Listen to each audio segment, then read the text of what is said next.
Fully loaded sa bunga.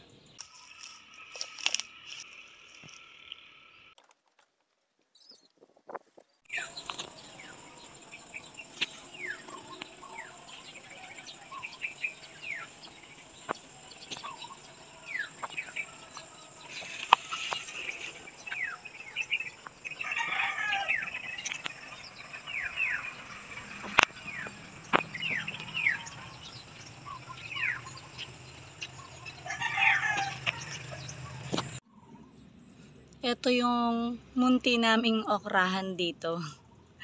Ayan, as you can see, ang daming mga nagsilalaki na hindi namin kaagad na-harvest. Ayan. So, napakaraming seeds nito. Sino may gusto, comment down below. Katulad nito, oh. Tingnan mo. Fully loaded sa bunga. Pero hindi ko na-harvest. Kasi nga, weekends lang kami pumupunta dito sa garden namin. Kaya, ganyan ang nangyayari. Ito nga, oh. May mga seeds na pwede nang pakinabangan itong mga brown na to.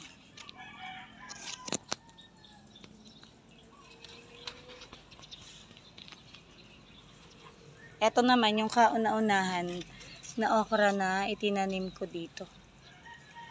As you can see, medyo malapit na siyang mamatay at napakaraming seeds na makukuha ko dun sa mga kanyang hindi ko na harvest na bunga.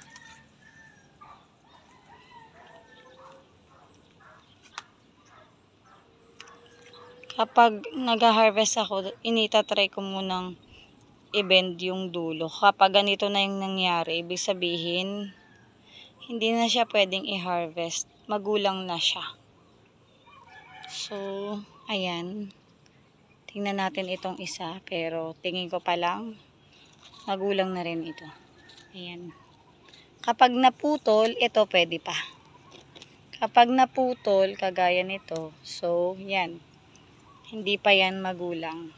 So, may maha-harvest pa rin naman tayo. Yun nga lang, pakonti-konti lang. Dahil once a week lang kaming makapunta dito sa aming garden, etong aming tanim ng mga okra ay ganito ang nangyayari. Ayan, lahat ay magugulang. Ayan, ang dami, pero hindi na namin lahat maha-harvest ngayon. So, ayan. Ang napakarami. May mga bugs din. Ayan na. Ang dami. Ang daming bunga. Pero, halos lahat magugulang na yan. Siguro ito, ang baka magulang na rin. Ang pag-test kasi ay ganito. Kasi pag na-bend lang to, ganyan ang nangyari. Hindi siya naputol. Ibig sabihin magulang na. So, hindi na pwedeng i-harvest. Ayan. Maraming itinanim ko ditong okra. Para marami ring ma-harvest. Pero, yun na nga. Ayan ang nangyari. Ayan. Ito naman, mapapakinabangan pa rin. Maraming mga binhi. Pero,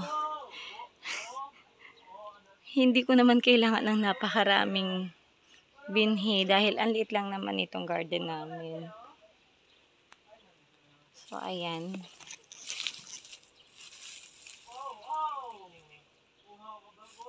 So, yung may gusto ng okra seeds, ayan o, ang dami.